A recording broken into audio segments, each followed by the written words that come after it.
What's the meaning of cross-section?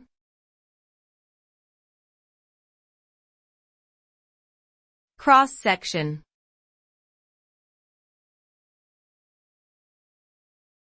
Cross-section.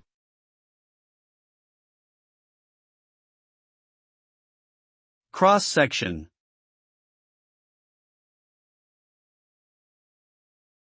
Cross-section.